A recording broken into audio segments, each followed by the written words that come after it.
Certaines langues, vous savez, ce sont bien plus que de simples mots. Ce sont de véritables clés. Des clés qui ouvrent des portes de civilisation entière.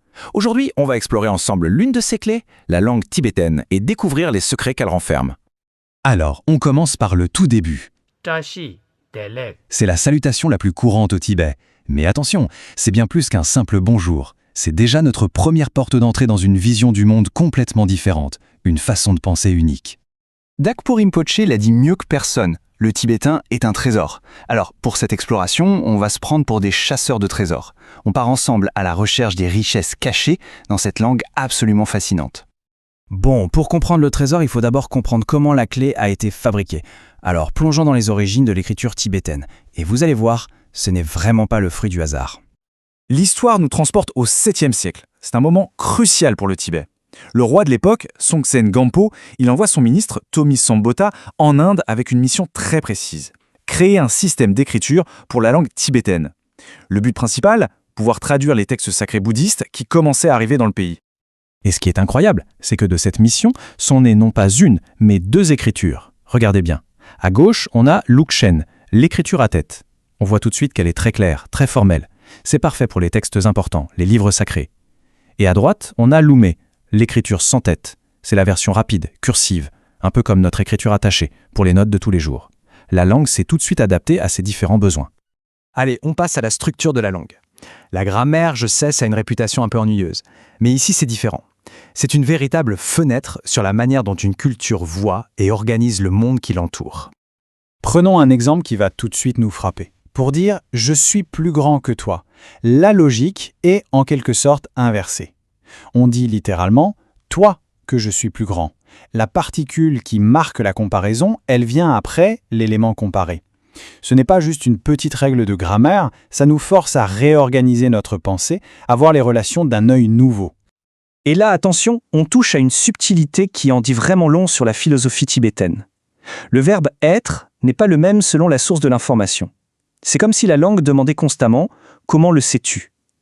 Si c'est une expérience personnelle, quelque chose qu'on ressent de l'intérieur, comme « je vais bien », on utilise « yin ».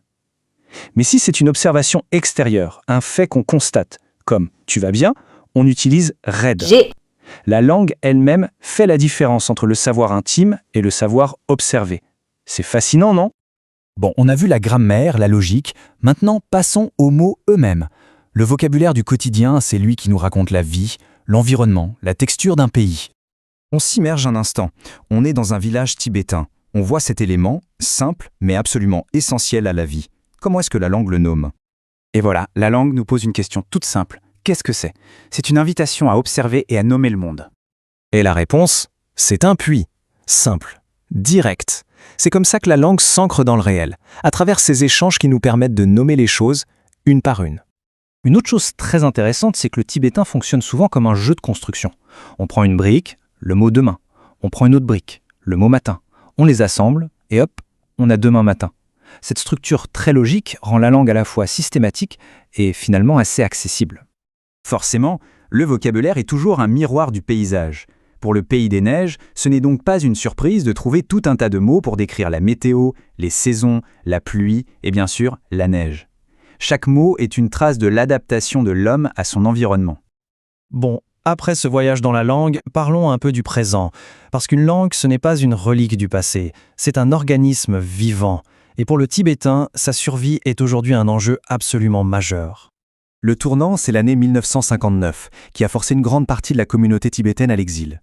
Et loin de leur terre, la préservation de leur langue et de leur culture est devenue un véritable acte de résilience, une façon de garder leur identité vivante.